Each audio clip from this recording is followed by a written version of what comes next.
Sports Talk in the Mix on Wednesday night, baby. Your boy George Michael Perez, a.k.a. GMike, with the boy Sia the Kid. Yo. Charles, how you doing, baby? Doing great, feeling good. How's it been?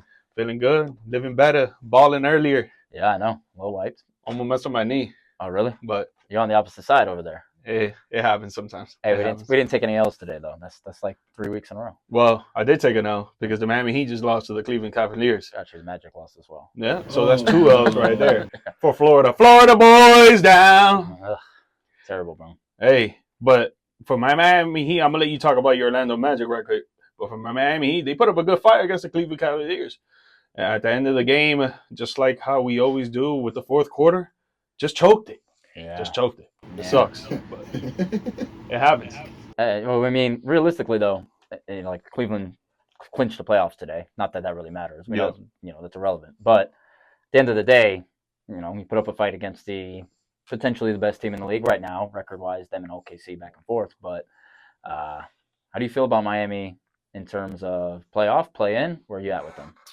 I think we definitely, if we do make the playoffs, it's going to be playing. There's no way that we're going to make that 6 seed with the way that Detroit Pistons are playing. Yeah. They're playing out of mind right now. While they're playing right now, down 2 to the Clippers.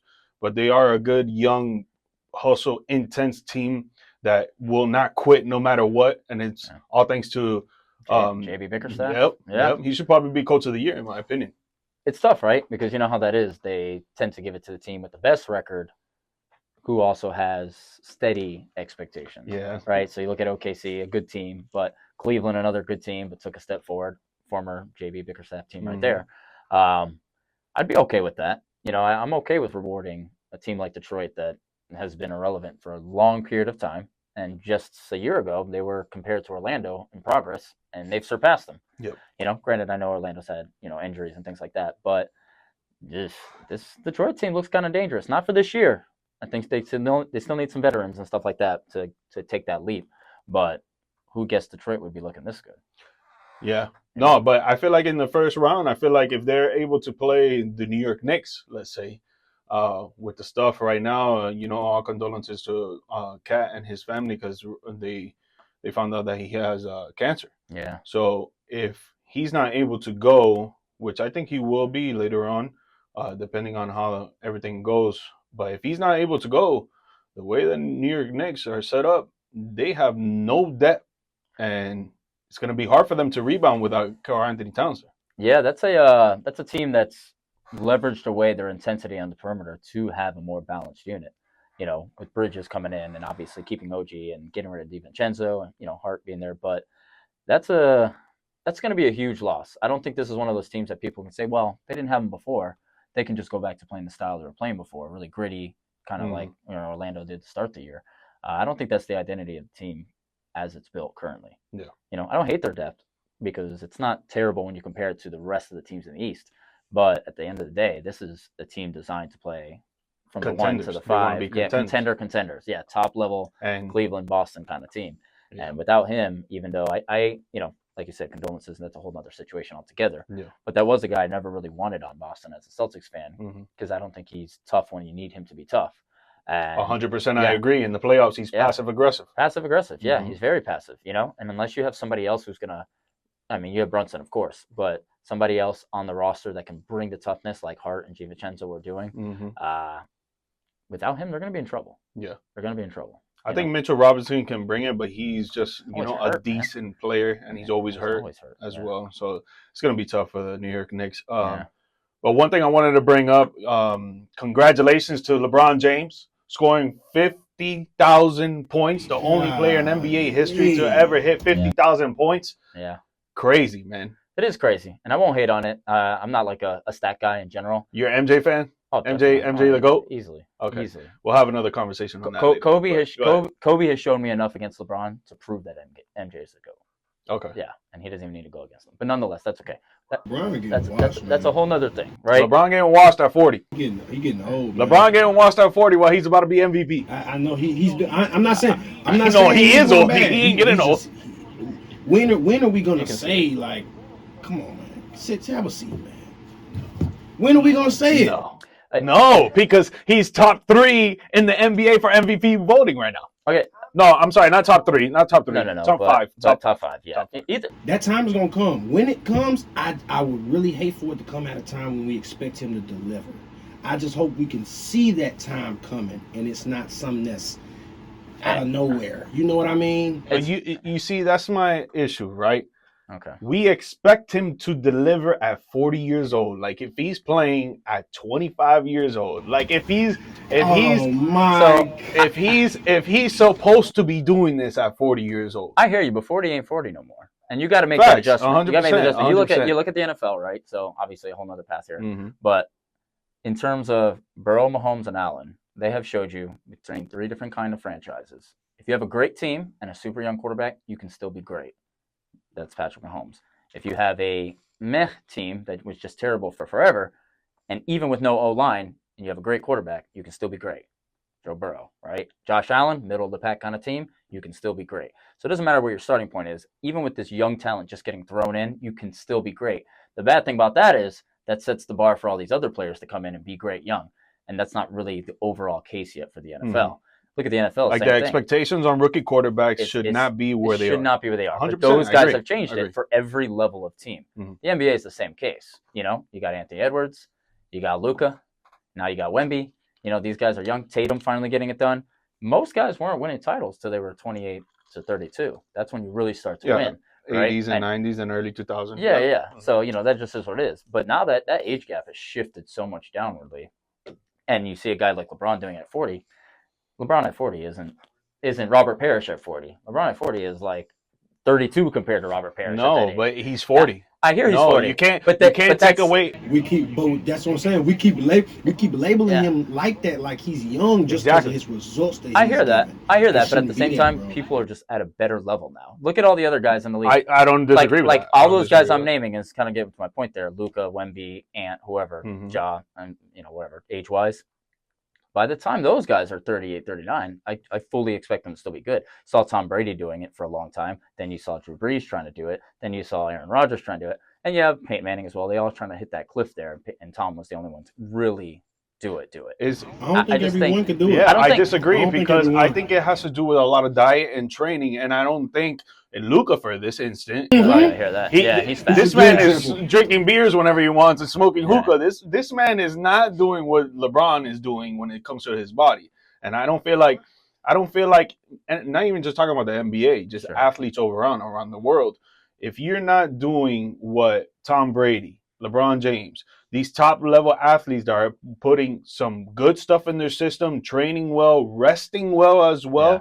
If you're not doing all of that, you're not going to be playing. You're not going to have longevity like I hear Tom Brady or but LeBron. The other part of it, though, is where I was going to end was the expectations early on change everything. Who was talking about Anthony Edwards coming out of Georgia as being like this big, great deal, blah, blah, blah. He was a solid player. He was a good player. He was the right pick at the right time. But we weren't like, this is the next Jordan, other than just his physical look and the style he plays, right? Mm-hmm. Like, nobody was pushing him to be like the next great thing, the next big thing.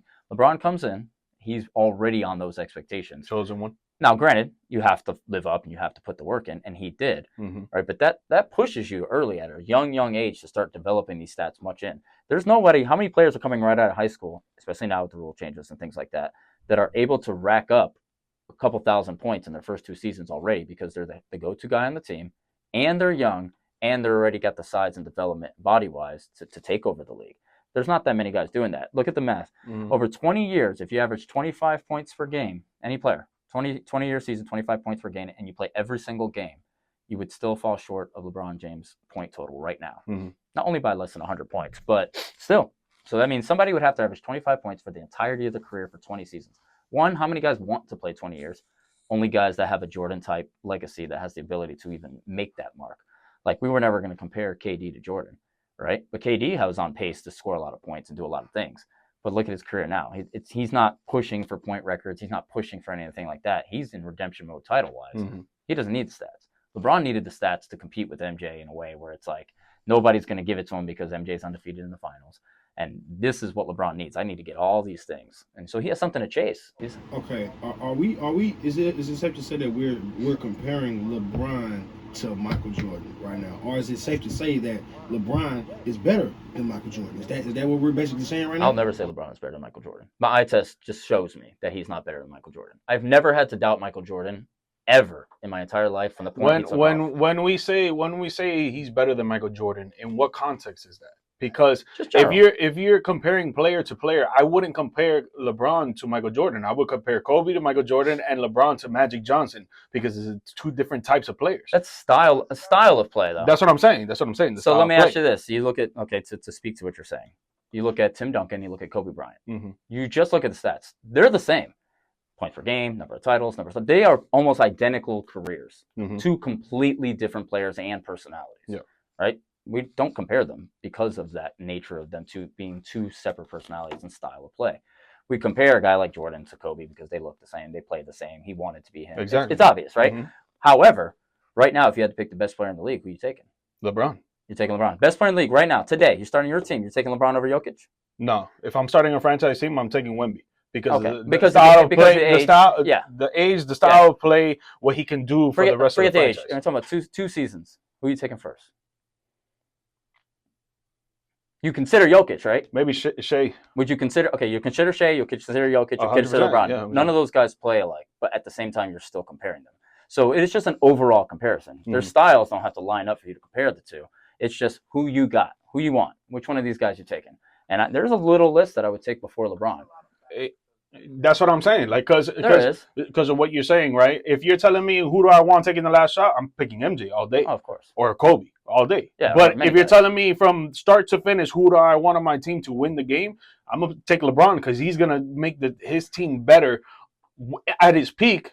Obviously, giving MJ at his peak too and Kobe at his peak, he's gonna make his team better on both ends of the floors. I think that's actually the most overrated aspect of LeBron's game is making his teammates better. He hasn't made a lot of guys better. He's made corner shooters better because that's the nature of his game, attack and kick. But he hasn't made Dwayne Wade better. He didn't make Chris Bosh better. But they're already great. They're already great. You don't think he's making Luka better? I don't think he's making Luka better. Luka was already great. I don't think that he needs to be better. Well, that's my point. You take away the guys who are already great. Who has he made better? Nobody. He's only making Damon Jones better because he's a corner catch and shoot guy.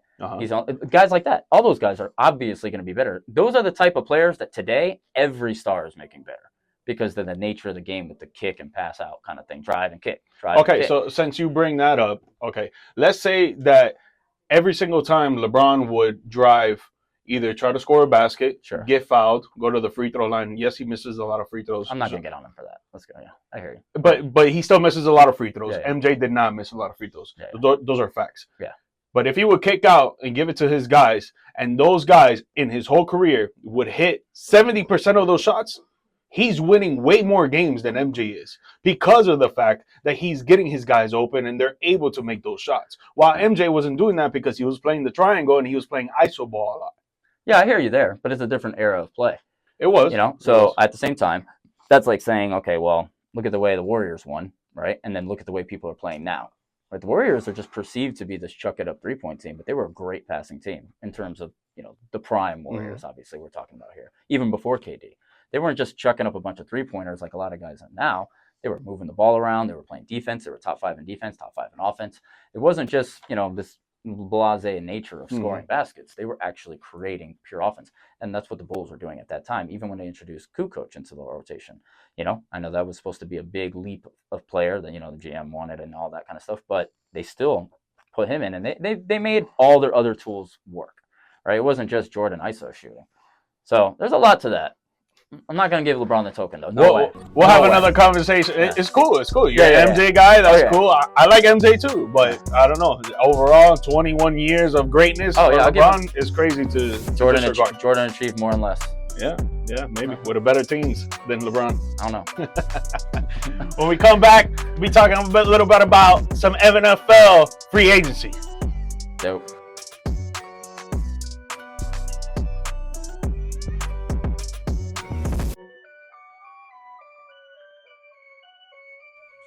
Woo! We got them slow jams playing, baby. That's a good one, though. Charles over here singing. I don't know if you saw him, but he was singing. Yeah, no. Not very well. He was practicing. Not very well. No. If you guys don't know, he's an artist. Yeah, Primarily rapping. Singing, Okay. not so much. Why not? I R&B Drake tip.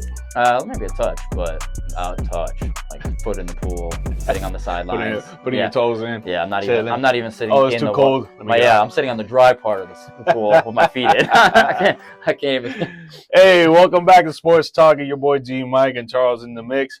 Let's talk about some NFL, man, because there's free agency is around the window, around the corner, and there's some players that are being released. There's some players that are getting franchise tagged, and the most recent one was Joey Bosa of the Los Angeles Chargers, defensive end, just got released today. Yeah, within the hour. Within the hour. Yeah. And the Chargers are saving over $20 million. 25.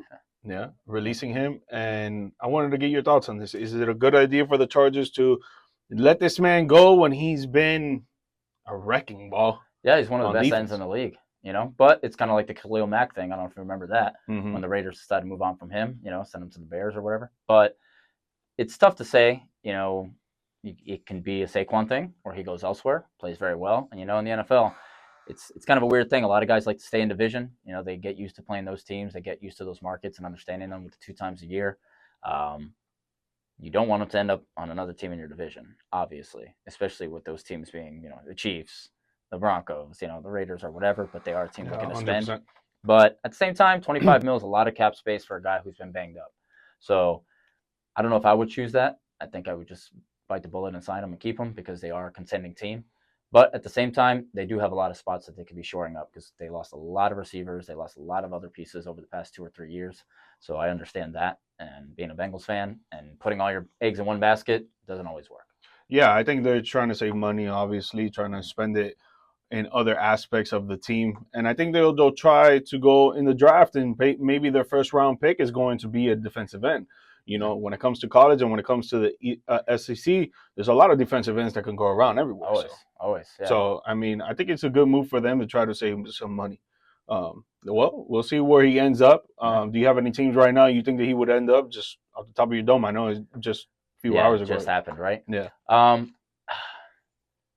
I don't, because there have been enough other moves to make me think, okay, well, that's kind of the end of that. Mm-hmm. But if I'm going to say that this team stays in, like I said, a lot of these guys stay in division. I could see the Raiders really making a push, but I know you got Max Crosby there. But that would be a great addition to kind of be an all-defensive team, but I just don't see it truly happening. I don't really truly see the Chiefs putting the money into that either when they need so much help on offense. I don't know. I just hope that he doesn't end up on one of these, blasé teams like the Patriots or something like that that's trying to completely rebuild and not waste his career. I wouldn't call it that. But I want to see him on a contender, not a pretender. And I think the contender will be the Buffalo Bills. They let Von Miller go. That's true. So they could probably bring him in. Maybe he'll sign for less money. That's what I was going to say is the money impact. Exactly. A lot of these other guys that are being released are veteran kind of contracts or kind of cheaper deals. This guy's not that much of a veteran. No. Obviously, he's a veteran, but he's still worth a lot of money. Yeah, you're really giving him money. Like I say, for example, let's say the Bengals decide, oh, fine, we won't keep Hendrickson and we'll go with him. What are you doing? Either way, you're paying both these guys. There's a lot of teams in that situation where, there's people, Myles Garrett, on the fence. Maybe we get rid of him, blah, blah, blah. But then what? You're going to bring in another guy that's even more expensive? Bosa's going to be a top 5 paid defensive end in the league, unless you said, like you said, because of injuries or decides to take a pay cut. That would be on him. You can't forecast that. I don't know. It's going to be an interesting watch. Like I said, I just don't want him to end up in a stupid place. Yeah, for sure. I want him a contender too. I think he's a great defensive end. Yeah, one of the best. He can make a huge impact for some defense out there. Yeah, for sure. Another thing that happened today in the NFL, DK Metcalf of the Seattle Seahawks asked for a trade. Yeah. Why do you think he asked for a trade when the team, obviously, kind of mediocre, but, you would think that he would be a long-time guy for them. But why do you think he asked for a trade, and which team do you think will be the best fit for him right now? Seattle's a weird team. Over the Russell Wilson thing, all that kind of locker room drama, obviously Legion of Boom having some issues with the offense and Russ and his preferential treatment while he was there. And there's just been some little rumblings of that still kind of going on, not to say, with Geno Smith or anything, but just between, you got the Pete Carroll thing before and how that team looked as he exited. It's just a weird vibe up there right now. And it seems like some of the veterans are still on that way out, looking at someone like him. Did they cut Tyler Lockett too? They released Tyler Lockett. Released That's Tyler right. Lockett as well, Yep. right? So they're looking to go young. And Obviously. they saved money on that too. It was like somewhere around 20-something million. Yeah, so they're almost looking to semi-rebuild. I think they realize almost kind of like that, like 90s Sacramento's early 1000s Sacramento Kings team, where it was like, hey, we're good, but we're not good enough. You know, it might be time to move on. And they are in that bubble. I don't think they're a true contender at this point, and I don't know if they're one piece away from being a true contender, even though they do have good skill weapons, though they're losing them. I'll tell you what, though, where I would like to see him go, even though it's not going to happen, is your Dallas Cowboys. I would love to see. Yeah, I don't think that would. It's not going to happen. They're too cheap. But I would love to see Dallas counter out this move that Washington just made. You know, obviously stealing receiver from San Fran, taking that over. I know he's not a still number one guy anymore, but nonetheless, another big name coming over into your division. And yeah, you know, the Giants are the Giants. Who cares? We're not worried about them. But in terms of your division right there, to see Dallas really put it down, like, hey, we got CD, and now we're going to have DK. We have Dak. You have, you know, I don't know how you feel about Dak. Are you a Dak guy? Yeah, I mean, before it was like he needs to prove himself in the playoffs, and then I feel like he's had proved himself in the last year. No, the Green Bay game wasn't good. Yeah. No, the Green Bay game was all defense though, because he came out that second quarter at the end of the second quarter, guns blazing, and the second half he was still guns blazing, but we were down so much and our defense wasn't doing anything. No, yeah, you guys. There was multiple catches where Green Bay would make a catch on the sideline. The camera would zoom out, and it was a low thrown ball where the guy had to come back to it. The camera would zoom out, and there was still no defenders on the screen. I'm like, what is going on here? So it's straight defense there. Yeah, like you can't really put that blame on Dak, and he put up, I think it was like 21 points in the second half. Yeah, but so he still didn't look good either. Like he didn't look good either, though. No, he didn't look good in the first quarter. 100%, he looked horrible. Yeah. The second quarter, he looked bad, and then he started uptrending. But not to dive into that game so much. I think he had it was either the second quarter or the third quarter. He came down, looked pretty good on the drive, and then threw the pick six. So either way, I don't think he looked great. But I'm telling you right now, if they could have, you know, like I said, Deebo Samuel going from San Fran over to Washington to help, because now Washington has, you know, Jaden Daniels, they got McLaurin, they got him, they got you know, Robinson running the back. Still, I think Ertz is still in their contract. That's a good young, you know, well, building around your young quarterback, good roster there of weapons. And I would just like to see Dallas step up and make this move. You already dropped the ball on the Dion thing, whether you wanted him or not. You didn't want a personality to lead the team other than Jerry. This is an opportunity to show the fan base, hey, over the past 2 off seasons, you guys were so excited for us to make a bunch of moves and we've done nothing. Do something. And I don't even care. It's not my team. You know, and they did something though. They did something. But before we get into that, I think DK right now, his best fits would be the Los Angeles Chargers. Yeah, that's fitting with Justin Herbert, and them not having a primary wide receiver one really sucks for them. And they have a good running game. Their offensive line is pretty good. Yeah. But J.K. Dobbins, he had a fantastic year. I think he should have been a Pro Bowler, in my opinion. Yeah, a little bit of a robbery there. Yeah, and their offense is pretty dope. If you add DK to that mix, primary receiver that could get 10 targets a game, because we saw what Keenan Allen was getting when he was playing with Justin Herbert. Yeah. So he could probably get the same. Get like 2 touchdowns maybe every other week, a touchdown every week. But the other team for me would be the Denver Broncos. Their defense is top 10 for sure. Top 5, a little iffy. You could put that up for debate. But Bo Nix is showing that he could play the quarterback position at a veteran level. They need to work on the running game 100%. But you match up DK with Sutton. Sutton had a great year with a rookie quarterback. Yeah. Imagine when he has another dude on the other side that can take a cornerback one. Especially a QB like that and Bo Nix, like you mentioned the Chargers, that was actually my backup pick. Looking at the Broncos, though, it's a solid thought. You got a quarterback that is mobile, you know, that late breaks and stuff like that. And DK likes to do those things. He likes to break his route late, make kind of last minute moves, kind of like Antonio Brown did very well, kind of like Tyreek Hill did very well. And it's not always a top speed kind of thing. Some of these guys are just good at it, and he's one of those guys. I'd like to see that, breaking away from the Chargers thing. Not that the Chargers are a good fit. I didn't primarily lead with them, even though I did believe that's a good spot as well. Just because I'm kind of just done looking at that offense. Like, I don't care what weapons they have. And no offense, they're just always hurt, and it's always something, and they never make the playoffs. And when they do, they choke. I'm done giving them the time of day. This year. I'm tired of giving them the time of day. Jesus. So I'm not giving them anything to do it. But again, I don't want to see him end up on one of these money-spending teams that has the ability to do it because they have nothing on their contract, like the Patriots, like the Raiders. Go to a contender. Yeah. Good player. Be somewhere. No, where it would be matters. dope. Jumping back to the Dallas Cowboys thing before we get a song in.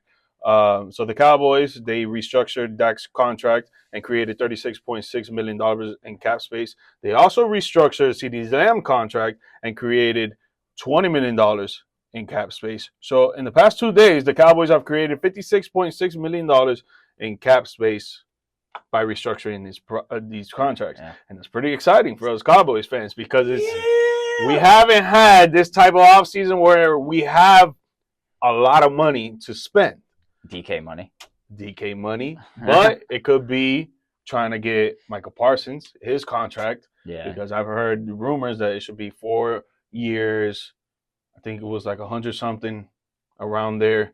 And it's like, that's going to take up at least maybe 40% of this money, 30% of this money. Yeah, you guys are lucky because he came, he not saying he had a bad year or anything like that, but the tear he was on previously was so much you were going to have to pay this guy ridiculous. I mean, as a Bengals fan, Jamar Chase, 2 years left in his deal prior to the season, had an amazing year, Triple Crown, looked amazing, one of the best receivers in the league, if not the best, and now you got to pay him, right? Now you're stuck. T. Higgins had a pretty solid year, showed a lot of value, tagged him for the second time. Otherwise, you're going to have to pay him. I don't think – at first I thought they would just get it done, but it seems like they're still far apart. And I'm starting to think that this will just be the last year under the tag, and they'll just let it be. But Hendrickson led the lead in sacks. Now you're going to have to pay him. All these guys that decided not to pay early had amazing years to lead the league and things. And now you have to pay them big. And I get it. That's how it works. Everybody scoffs at that when it works out in that way. But when you have a young rookie quarterback and they're way outplaying their contract, like Bo Nix right now, let's just say that. I'm not going to go around the league. But he's outplaying his rookie deal. But nobody thinks he should be getting paid right now. He hasn't earned it yet. But everyone thinks Jamar Chase should get paid. Everyone thinks we should have paid Hendrickson and T. Higgins before they got to that point. But they were already great. They were going to get the money regardless. But you don't want to end up in that situation. Fortunately, Parsons had a slightly down year from the previous year.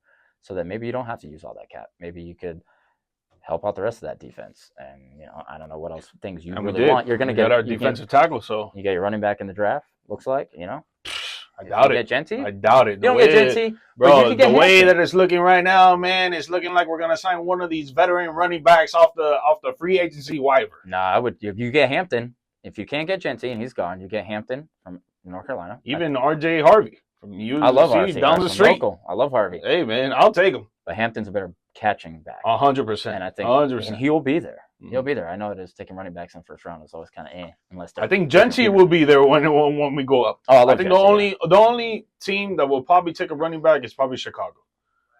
Because I don't think they're gonna end up with DeAndre Swift. I don't think they're gonna pull that. I think they want another running back, and I think it would be Genty to Chicago. But if he doesn't go, what pick are they? 10th. And Okay. we're 12th. Yeah.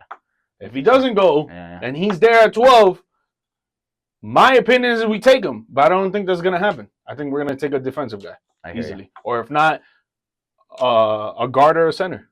I'll tell you right now, every pick for the Bengals should be defense. I don't care who you are. 100%. I don't care where you play. 100%. You play in Hawaii. Your you play Iowa. Just come. Try out. I don't care. You want to move to the boring tundra of Cleveland or Cincinnati or one of these Nowheresville towns? You trying to play ball. You're a kid coming off college football, and you trying to play ball, man. You're gonna be happy as hell to go to Cincinnati. Yeah, hey, just you're gonna be happy. You're gonna be happy to go to Oklahoma. No expectations. the lowest totem pole ever to join up on a defense, other than Hendrickson. Everyone else looking like a pure scrub. What a bad year defensively for us. It's crazy. Hey, it's crazy. There's always next year. I hate that statement. We're on the same boat. That statement's what brings me heartache. I don't want hope. I want to be so out of hope that I'm hopeless. All right, when we come back, we're gonna be talking about who can be the next face of the NBA.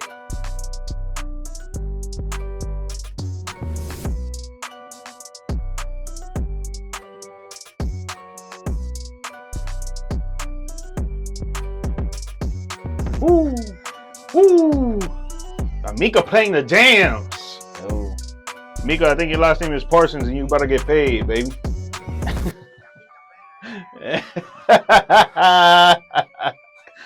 All right, so we wanted to talk about the next face of the NBA, and there was a few players that got asked if they would like to be the next face of the NBA, and the number one that came up on our social media platforms was Anthony Edwards because he, John Morant, Wemby, and a couple other players are expected to be the next face of the NBA. But Anthony Edwards says that he doesn't want to be the next face of the NBA because of all the stuff that it comes with. And I don't fault him, honestly. I don't fault him because it does come with a lot of stuff. But aside from that, who do you think should be the next face of the NBA? One, Not Ja. No, definitely not Ja. He lost that. He gave up all that with the 6, 7, 8 different step back problems off the court. Yeah, exactly. Too many charges, right? Yeah. Too many cases. But should be?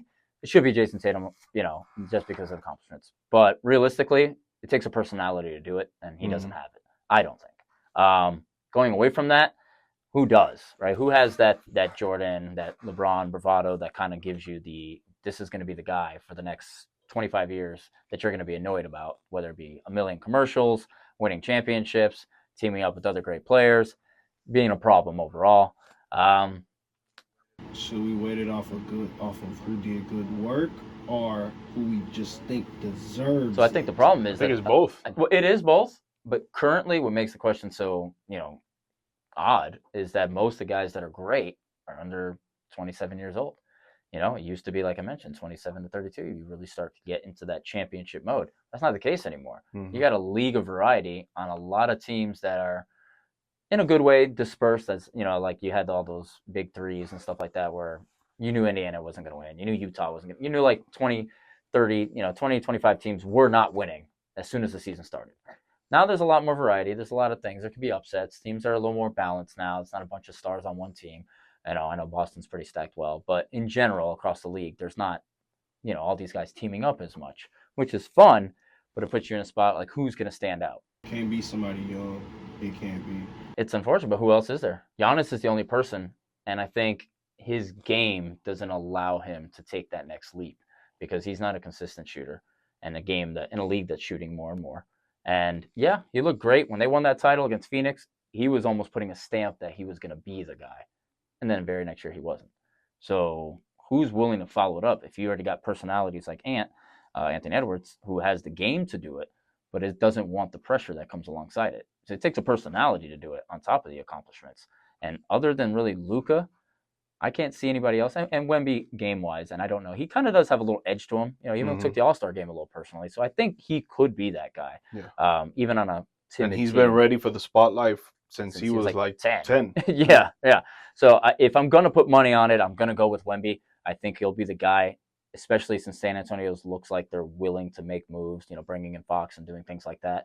I don't think they're going to be the stagnant team that they've always kind of been and just rolled with who they have. I'll go Wemby for now because I do really believe in his game, even though I know he had the clotting issue with the shoulder.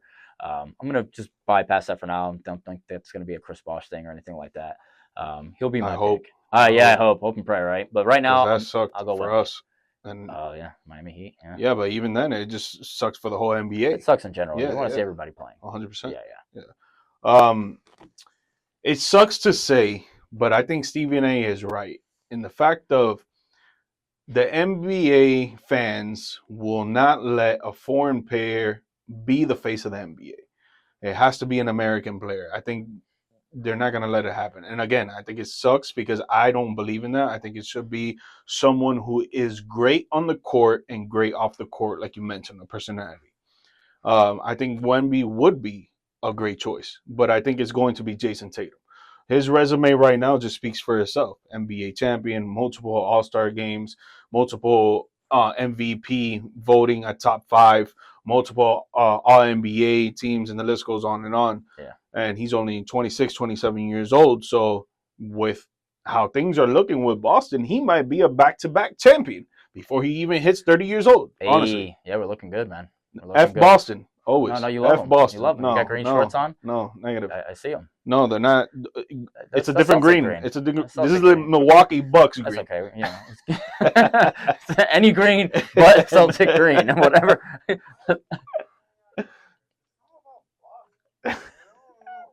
So something that I see it. I know what it is. You know what it is? You just love being happy. And you love seeing the Celtics. You love discussing them. And you love this positive vibes that Peace on the Streets Radio brings you. Mind you, there's a lot of green in that logo. You know, so. And that's Boston Green. That is. That is That's Boston Green. Boston Green. Yeah. Hey. I don't think I could come here no more. But other than that, I mean, you guys are on pace to win it back to back right now, and he's the leader of that team. Yeah, it takes other individuals to help win a championship for sure, but he's a great two-way player. He's top 3 in MVP voting right now, at 3rd behind Jokic and Shea. Shea, how are you? Whatever, Shea. Yeah. The kid out of OKC. There you go. But yeah, man, he's involved in a lot of commercials. His resume speaks for itself. There's a lot of hate that comes behind Jason Tatum just because of the fact that he plays for the Boston Celtics and other stuff that he does on the court and that people don't like. But when you gotta be real and you gotta just see what is happening in front of your face, Jason Tatum is that guy that has a great resume on the court and off the court, and it honestly should be him. It should be him. He, like you said, his game speaks for itself, and we need the player to speak for itself. I think Wemby's willing to do it. I think he's going to be the guy, man. I mean, that would be great. I mean, Wemby, like, he doesn't have a great off-the-court personality, but he knows how to handle the media for sure. His game on the court speaks for himself. The dude should have won Defensive Player of the Year in his rookie year, in my opinion. Yeah, he should have won it this year, even with the minimum. 100%. Even if he doesn't even play at all. Yeah, exactly. He's intimidating on the sidelines. Yeah, dude. But he's gonna be great for the years to come. Adding De'Aaron Fox to the mix is even gonna make him so much better because of the fact that he can get more spacing out there on the floor and not being double teamed and stuff like that. Yeah. So it's gonna be good for him. But yeah, I mean, for sure, I get why you would pick Wemby 100%. I love but Wemby. I just agree with Stephen A. Smith, and I think NBA fans across the nation and internationally, maybe not so, but across the nation. That's part of it, People like to hate, and if they can hate 100%. On whatever reason it is, if it is that's good enough. Look at the stuff with LeBron. Yep, exactly. Some people love LeBron, some people hate LeBron, but you cannot deny that he's the face of the NBA until he retires. Of course. Shout out to Alexander Ovechkin coming within 9. Oh, yeah. All-time record for scoring goals. 894. Perceived untouchable record, and now it's about to fall. And it's about to hit the 39-year-old Russian. Yeah. In his 20th NHL season. Reminds me of someone in the NBA. I wonder who. Probably not. I wonder who. 50,000 points. He needs every one of them just to stay in the conversation. Well, for Sports Talk, it's your boy GMike. See ya, the kid, Micah. Thank you guys for listening in. Don't forget, every Wednesday night, 9 p.m. to midnight, Peace on the Streets Radio, baby. Mimi, let them know. Come on. Listen, guys, thank you so much for tapping in here on Peace on the Streets Radio Show, 1680 AM, 100.7 FM, and WOKVradio.com. You guys rock. Thank you for being with us another night here on Peace on the Streets. Go Magic. The saddest thing is wasted talent. Don't waste the gift that God has given you. Go full force and never let fear or intimidation stop you. Buenas noches, Orlando! Woo! And again, go Magic. Yeah!